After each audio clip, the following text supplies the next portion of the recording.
As I awake this morning and my son has used my data to until my phone was dead, I have sat in silence and watched many placeholders. I wanted to buy the paper yesterday as Max Baucus took $1 million and went to Iowa to throw his hat in for presidency, comes back and says he's not going to run, but kept that $1 million.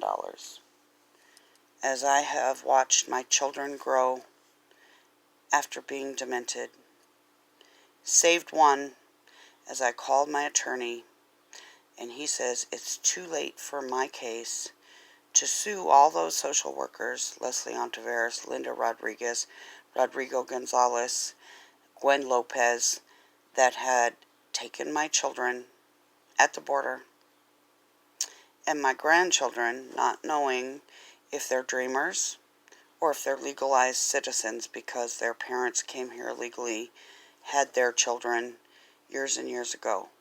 But as I study 200 years of treaties that have not been honored, and only 2 of those treaties, and one of those calls out my race, excluding me.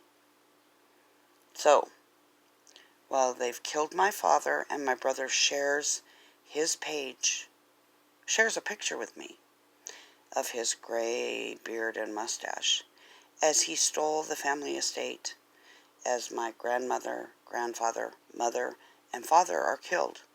And I'm next, because just 2 days ago, a man was pacing outside my door, and my door was locked but not secured.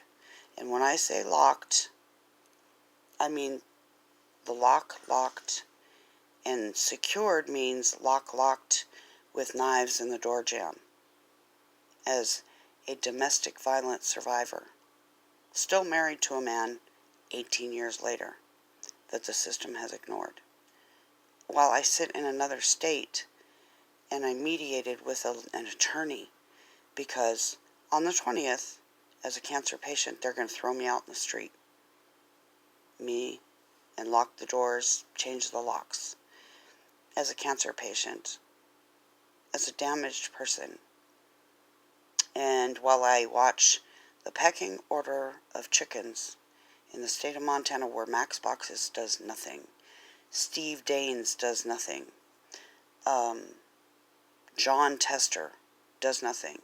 They hold a key, they get paid, and while I might go to God's love where there was some free internet, my cameras have been taken, my money has been taken, rental cars have been taken, my car has been taken when I carry insurance for myself and another by a Miss Markeisha Hicks.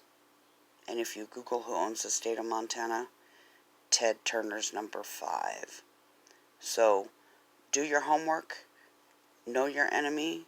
Otherwise, a woman's best kept secret is silence when you don't know how big your enemy is. And with that, I will post this and allow the chicken heads to continue to peck me. Otherwise, in 5 days, I will be sitting on the side of a curb in the capital of Montana,